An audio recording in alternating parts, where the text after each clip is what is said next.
സുഹൃത്തുക്കളെ എല്ലാവർക്കും നമ്മുടെ പുതിയ വീട്ടിലേക്ക് സ്വാഗതം.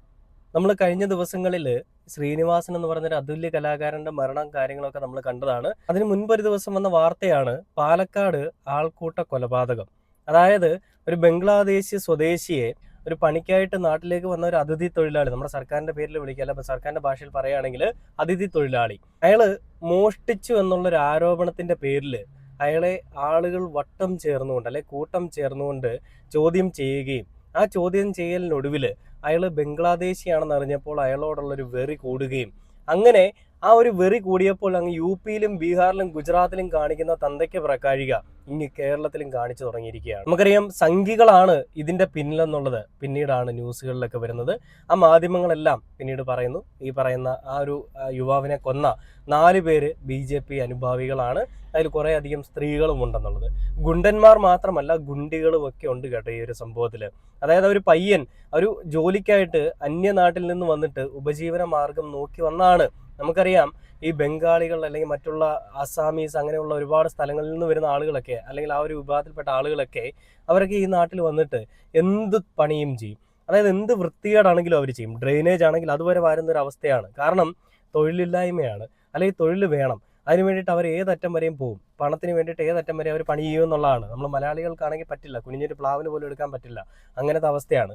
അപ്പൊ അങ്ങനെ ഒരു സാഹചര്യത്തിൽ ഒരു യുവാവിനെ കാണുന്നു. ആ യുവാവ് അവിടുത്തെ ഭക്ഷണം മോഷ്ടിച്ചു എന്നുള്ളൊരു പേര് വരുന്നു. അങ്ങനെ അയാളെ ചോദ്യം ചെയ്യുന്നു. ചോദ്യം ചെയ്യുമ്പോൾ അയാളൊന്നും പറഞ്ഞിട്ടില്ല. അയാൾ പറയുന്നത് അയാൾ മോഷ്ടിച്ചിട്ടില്ല എന്നാണ്. അങ്ങനെ പറയുമ്പോഴും ഈ സദാചാര ഗുണ്ടന്മാരുണ്ടല്ലോ, അല്ലെ സദാചാരം നമുക്ക് ഇതിൽ പറയാൻ പറ്റില്ല, അല്ലെ ഈ നാടിനെ അങ്ങ് നന്നാക്കാമെന്ന് വിചാരിച്ചുകൊണ്ടിറങ്ങിയിരിക്കുന്ന സംഘിപുത്രന്മാർ, ചാണകമിത്രങ്ങൾ, ഈ ഗോമൂത്രം തലയിൽ കയറി ഇങ്ങനെ ഗോമൂത്രം കൊണ്ട് ഇങ്ങനെ എല്ലാം ചെയ്തുകൊണ്ടിരിക്കുന്ന അച്ഛൻ ആരാണെന്ന് പോലും അറിയാത്ത കുറച്ച് ആളുകൾ ഇവന്മാർ ആ പയ്യനെ, ആ ഒരു യുവാവിനെ തല്ലിക്കൊന്നു. ആ ശരീരത്തിൽ ഒരുപാട് മുറിവുകളുണ്ടെന്നാണ് പറയുന്നത്. ഞാൻ കണ്ടൊരു 24 ന്യൂസിൽ കണ്ടൊരു വാർത്തയിൽ ശരീരത്തിൽ അടിയേൽക്കാത്ത ഭാഗങ്ങളില്ല. രാംനാരായണൻ ഭയ്യയോട് ചെയ്തത് കാടത്തം, ലജ്ജിച്ച് തല താഴ്ത്തണം. Police surgeon doctor TS Hitesh Kumar.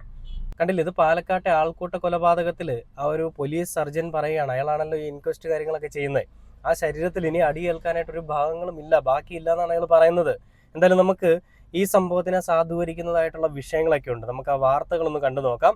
ആ വാർത്തകളിൽ ആ ഒരു യുവാവിനെ എന്താണ് അയാളുടെ അടുത്ത് ചോദിക്കുന്നത്, നീ എവിടുത്തുകാരനാണെന്ന് ചോദിക്കുന്നുണ്ട്. അയാൾ ബംഗ്ലാദേശിയാണെന്ന് പറയുന്നു. ബംഗ്ലാദേശിയാണെന്ന് അറിഞ്ഞപ്പോൾ മുതൽ ഇവന്മാരുടെ ഉള്ളിലുള്ള സംഘികൾക്ക് അങ്ങോട്ട് ഉണർവ് വരുന്നു. അങ്ങനെ ആ ഒരു കാടത്തം ഇവന്മാര് ആ യുവാവിന്റെ മേലേക്ക് അങ്ങ് തീർക്കാനായിട്ട് ശ്രമിക്കുന്നു. നമുക്ക് ആ ഒരു വീഡിയോ എന്തായാലും കണ്ടു നോക്കിയിട്ട് ബാക്കി വീഡിയോയിലേക്ക് വരാം. പാലക്കാട് വാളയാറിലെ ആൾക്കൂട്ടക്കൊലയിൽ പിടിയിലായ പ്രതികളിൽ 4 പേർ BJP അനുഭാവികൾ. 1, 2, 3, 5 പ്രതികളാണ് BJP അനുഭാവികൾ. 4ാം പ്രതി ആനന്ദൻ CITU അനുഭാവിയാണ് എന്നാണ് സ്പെഷ്യൽ ബ്രാഞ്ച് റിപ്പോർട്ട്. ആദ്യഘട്ടം മുതൽ തന്നെ വലിയ രീതിയിലുള്ള ഒരു ആരോപണം ഉണ്ടായിരുന്നത് ഇത് തന്നെയാണ്. RSS അനുഭാവികളാണ് അല്ലെങ്കിൽ BJP പ്രവർത്തകരാണ് ഇതിന് ഈ ആക്രമണത്തിന് പിന്നിൽ എന്ന തരത്തിലുള്ള ഒരു ആരോപണം ഉണ്ടായിരുന്നു. കഴിഞ്ഞ ദിവസം മന്ത്രി MP രാജേഷ് ഉൾപ്പെടെയുള്ളവർ ചൂണ്ടിക്കാട്ടിയതും അതാണ്. അതായത് കൃത്യമായി തന്നെ RSSന്റെ വർഗീയത ഒരു ബംഗ്ലാദേശിയാണോ എന്ന് ചോദിച്ചുകൊണ്ട് തല്ലുന്ന ദൃശ്യങ്ങളാണ് ഈ ആദ്യഘട്ടം മുതൽ തന്നെ പുറത്തു വന്നിരുന്നത്. ഇത് RSSന്റെ കൃത്യമായ ഒരു വർഗീയതയുടെ മുഖമാണ്. അങ്ങനെ ഒരു വർഗീയ ആക്രമണം കൂടിയാണ് ഇതിന് പിന്നിൽ നടന്നതെന്ന് ആരോപിച്ചുകൊണ്ടായിരുന്നു CPIM അടക്കം രംഗത്തെത്തിയിരുന്നത്. നേരത്തെ കോൺഗ്രസും ഇക്കാര്യം നേരത്തെ സൂചിപ്പിച്ചിട്ടുള്ളതും അത് ഇപ്പോൾ സാധൂകരിക്കുന്ന കാര്യങ്ങളാണ് ഇപ്പോൾ സ്പെഷ്യൽ ബ്രാഞ്ച് പുറത്തുവിടുന്നത്. അതായത് ഈ കേസിൽ പ്രതികളായ നിലവിൽ 5 പേരാണ് പ്രതികളായിട്ടുള്ളത്, അറസ്റ്റ് രേഖപ്പെടുത്തിയിട്ടുള്ളത്. ഇതിൽ 4 പേരും BJP അനുഭാവികൾ എന്നാണ് കണ്ടെത്തൽ. 1, 2, 3, 5 പ്രതികളാണ്. ഒപ്പം തന്നെ 4ാം പ്രതി ആയിട്ടുള്ള ആനന്ദൻ, ഇയാള് CITU പ്രവർത്തകൻ എന്നുകൂടി സ്പെഷ്യൽ ബ്രാഞ്ച് ഇപ്പോൾ കണ്ടെത്തുന്നുണ്ട്. എന്തായാലും നേരത്തെയുള്ള ആരോപണം അത് അന്വേഷണ സംഘം തന്നെ കണ്ടെത്തുകയാണ്. ഒപ്പം തന്നെ കേസിൽ ഇനി അടുത്ത് അറസ്റ്റിലാവുന്ന അല്ലെങ്കിൽ വരും ദിവസങ്ങളിൽ തന്നെ കൂടുതൽ അറസ്റ്റ് ഉണ്ടാകുമെന്നടക്കം അന്വേഷണ സംഘം വ്യക്തമാക്കിയിട്ടുണ്ട്. ഈ പ്രതികൾ ഉൾപ്പെടെ ഇത്തരത്തിൽ RSS പ്രവർത്തകരാണ് എന്നൊരു ആരോപണം കൂടിയുണ്ട്. നിലവിൽ 15ഓളം പ്രതികൾ ഈ കേസുമായി ബന്ധപ്പെട്ട് അറസ്റ്റിലാവാൻ സാധ്യതയുണ്ട്. ഇതിൽ 14ഓളം പേരും ഈ RSS അനുഭാവികൾ അല്ലെങ്കിൽ BJP പ്രവർത്തകർ എന്ന തരത്തിലാണ് ഇപ്പോൾ പുറത്തു വരുന്നത്. BJP പ്രവർത്തകരാണെന്നുള്ളത് മാധ്യമങ്ങൾ എടുത്തു പറഞ്ഞു. അതിനുശേഷം അതിലൊരു CITU പ്രവർത്തകനും ഉണ്ടെന്നാണ് പറയുന്നത്. എന്ത് തന്നെയാണെന്നുണ്ടെങ്കിലും ഇവന്മാരുടെയൊക്കെ ഈ തോന്നിവാസങ്ങളുണ്ടല്ലോ, അത് കേരളത്തിലേക്കും പടർന്നു പിടിച്ചുകൊണ്ടിരിക്കുകയാണ്. ഒരു വൈറസ് പോലെ, ഒരു ക്യാൻസർ പോലെ വന്നുകൊണ്ടിരിക്കുകയാണ്. ക്യാൻസർ എന്താ ചെയ്യുന്നത്, ഒരു സൈഡിൽ വന്നു കഴിഞ്ഞാൽ ഒരു സെല്ലിൽ വന്നാൽ എല്ലാ സെല്ലുകളും നശിപ്പിക്കും. അതുപോലെ തന്നെയാണ് ഇങ്ങനെ മനുഷ്യ ശരീരത്തിനെ കാർന്നു പിടിക്കുന്ന ഒരു ക്യാൻസർ, അങ്ങനെ ഒരു മാരകമായിട്ടുള്ള ഒരു അസുഖം പോലെ, ഒരു വൈറസ് പോലെയാണ് ഈ സംഘികൾ എന്ന് പറയുന്നത്. സംഘികൾ കേരളത്തിലേക്ക് മെഴുകാനായിട്ട് തുടങ്ങിയിരിക്കുന്നു. അതിൻ്റെ ഒരു നേർക്കാഴ്ചയാണ് ഈ ഒരു യുവാവിൻ്റെ മരണം അല്ലെങ്കിൽ യുവാവിൻ്റെ കൊലപാതകം. നമുക്ക് ആ ഒരു വാർത്തയിൽ റിപ്പോർട്ടർ ചാനൽ പോസ്റ്റ് ചെയ്തിരിക്കുന്ന ഒരു വീഡിയോ ഉണ്ട്. അതായത് ആ പയ്യൻ്റെ അടുത്ത്, ആ യുവാവിൻ്റെ അടുത്ത് ചോദിക്കുന്നുണ്ട്, നീ എവിടുത്തുകാരനാണെന്ന് ചോദിക്കുന്നുണ്ട്. അയാൾ പറയുന്നത് ബംഗ്ലാദേശിയാണ്. ബംഗ്ലാദേശിയാണെന്ന് അറിഞ്ഞപ്പോൾ ഇവന്മാരുടെ ഉള്ളിലുള്ള വെറി അങ്ങോട്ട് വലിയ രീതിയിൽ അങ്ങോട്ട് പൂണ്ടു, അല്ലെ വെറി അങ്ങോട്ട് ഉയർന്നു. ആ വീഡിയോ ഇവിടെ കണ്ടുപോകാം. तुम्हारा गांव किधर है? बांग्लादेशी। तुम बांग्लादेशी? वो मेरा बहन को लिखा है। बहन में बांग्लादेशी। ഉത്തരേന്ത്യൻ സംസ്ഥാനങ്ങളിൽ നിന്നുള്ള ആൾക്കൂട്ട കൊലപാതകങ്ങളുടെ വാർത്തകൾ നിരന്തരം പുറത്തു വരുമ്പോൾ അത്തരമൊന്ന് ഈ നാട്ടിൽ നടക്കില്ലെന്ന ആത്മവിശ്വാസത്തിൽ ജീവിച്ചവരായിരുന്നു മുൻപ് മലയാളികൾ. എന്നാൽ 2 പിഞ്ചു മക്കളടങ്ങുന്ന ഒരു കുടുംബത്തെ പോറ്റാനായി ഛത്തീസ്ഗഡിൽ നിന്നും തൊഴിൽ തേടി കേരളത്തിലെത്തിയ വെറും 31 വയസ്സ് മാത്രം പ്രായമുള്ള ഒരു യുവാവിനെ മലയാളികൾ കൂട്ടം ചേർന്ന് ആക്രമിച്ച് കൊലപ്പെടുത്തിയിരിക്കുന്നു. വിദ്വേഷ രാഷ്ട്രീയത്തിന് ഇവിടെ സ്ഥാനമില്ലെന്നും എല്ലാ മതസ്ഥരും ഒന്നാണെന്നും സ്റ്റാറ്റസ് ഇടുന്ന മലയാളികളുടെ നാട്ടിലാണ് സമ്പൂർണ്ണ സാക്ഷരതയുണ്ടെന്ന് വീമ്പ് പറയുന്നവർക്കിടയിലാണ് ഒരു അതിഥി തൊഴിലാളി അടിയേറ്റ് തെരുവിൽ കിടന്നു മരിച്ചത്.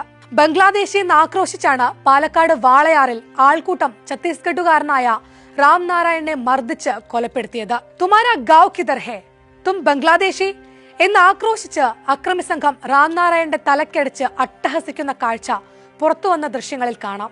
അയാളുടെ മുതുകിലും തലയിലും മുഖത്തും വടികൊണ്ടും കൈകൊണ്ടും അടിച്ച് അവർ പരിക്കേൽപ്പിച്ചു, വയറ്റിൽ ചവിട്ടി. ഈ ആൾക്കൂട്ടക്കൊലയ്ക്ക് നേതൃത്വം നൽകിയത് RSS പ്രവർത്തകരാണെന്നും സംഘപരിവാർ രാജ്യമാകെ പടർത്തിക്കൊണ്ടിരിക്കുന്ന വർഗീയ വംശീയ വിഷത്തിന്റെ ഇരയാണ് രാംനാരായണൻ എന്നുമാണ് മന്ത്രി MB രാജേഷ് പറഞ്ഞത്. സംഭവത്തിൽ പിടിയിലായത് BJP RSS പ്രവർത്തകരാണെന്നും ഇത് കേവലം അക്രമമല്ല, മറിച്ച് UP ഓർമ്മിപ്പിക്കുന്ന വർഗീയ കൊലപാതകമാണെന്നുമാണ് കോൺഗ്രസ് നേതാവ് സന്ദീപ് വാര്യരുടെ പ്രതികരണം. ഒരു മനുഷ്യജീവൻ എടുക്കാൻ ആ ക്രൂരന്മാർ പറയുന്ന ന്യായം അവൻ ബംഗ്ലാദേശിയാണെന്നാണ്. ആ ന്യായം നമ്മുടെ നാടിന്നെത്തിച്ചേർന്ന അപായത്തിന്റെ നേർചിത്രമാണ്. ഇനി കൊല്ലപ്പെട്ട രാംനാരായണൻ ബംഗ്ലാദേശിയാണെന്ന് തന്നെ ആകട്ടെ, അനധികൃത അഭയാർത്ഥിയാണെന്ന് തന്നെ ഇരിക്കട്ടെ, അയാളെ തല്ലിക്കൊല്ലാൻ ആർക്കാണ് അധികാരം? നാട്ടുകാർക്ക് കൂട്ടത്തോടെ ഒരാളെ തല്ലിക്കൊല്ലാൻ ഇന്ത്യയിൽ ഏത് നിയമമാണ് അനുവദിക്കുന്നത്? അവിടെയാണ് വിദ്വേഷ രാഷ്ട്രീയം നമുക്കിടയിലും ആഴത്തിൽ വേരുപിടിക്കുന്നത് ചർച്ചയാവേണ്ടത്. ഉത്തരേന്ത്യൻ സംസ്ഥാനങ്ങളിൽ ബീഫ് കൈവശം വെച്ചുവെന്നും പശുക്കടത്ത് നടത്തിയെന്നും ആരോപിച്ച് ന്യൂനപക്ഷ വിഭാഗങ്ങൾക്കെതിരെ നടക്കുന്ന അതേ ആൾക്കൂട്ടക്കൊലയാണ് ഇന്ന് കേരളത്തിൽ നടന്നിരിക്കുന്നത്. ബംഗ്ലാദേശി കണ്ടില്ലേ, ഈ കുട്ടി പറയുന്നത് വളരെ വ്യക്തമായിട്ടുള്ള കാര്യങ്ങളാണ്.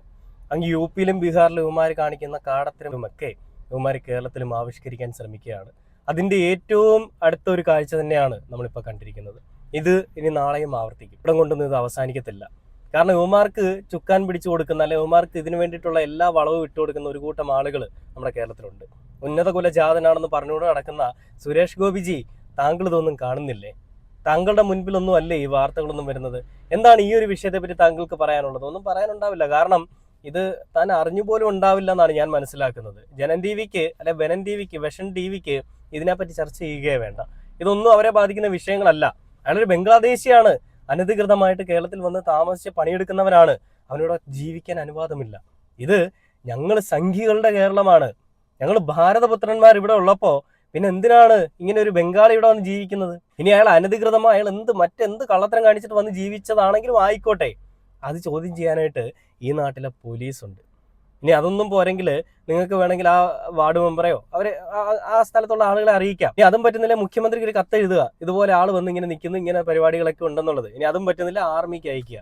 പക്ഷെ ഇതൊന്നും ചെയ്യാതെ ആൾക്കൂട്ട വിചാരണ അങ്ങ് നടത്തി. ഇവന്മാർ തന്നെ കോടതി, ഇവന്മാർ തന്നെ നീതിന്യായ വ്യവസ്ഥ, ഇവന്മാർ തന്നെ അങ്ങ് തീർപ്പുവാക്കി. അയാളുടെ ജീവിതം അവിടെ കൊണ്ട് ഇവന്മാർ അവസാനിപ്പിച്ചു. മാധ്യമങ്ങളോട് എനിക്കൊരു അഭ്യർത്ഥനയുണ്ട്. ഇത് ചെയ്തിട്ടുള്ള എല്ലാ അവന്മാരുടെയും, അതായത് 4 BJP പ്രവർത്തകരുണ്ട്, ഒരു പെൺകുട്ടി ഉണ്ടെന്ന് പറയുന്നു, ഒരു പെൺകുട്ടിയല്ല വേറെ സ്ത്രീകളൊക്കെ ഉണ്ടെന്ന് പറയുന്നു.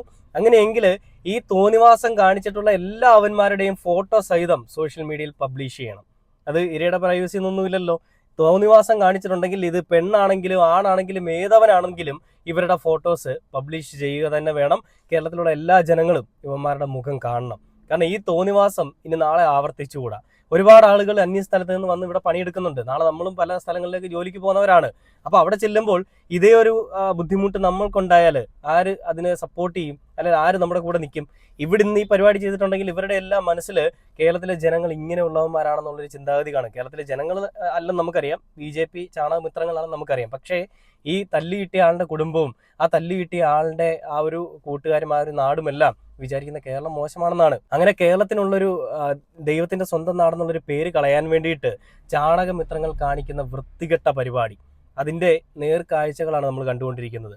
ഇനിയും ഇത് ആവർത്തിച്ചുകൂടാ. ഒരു മധു ഉണ്ടായി, ആ മധുവിന്റെ എല്ലാം കഴിഞ്ഞ് കേസിൽ പല ആളുകൾക്കും കേസിൽ വിധി വന്നു, അവരെല്ലാം അറസ്റ്റിലാകപ്പെട്ടു, അവരിപ്പോഴും ജയിലിലാണെന്നാണ് ഞാൻ മനസ്സിലാക്കുന്നത്.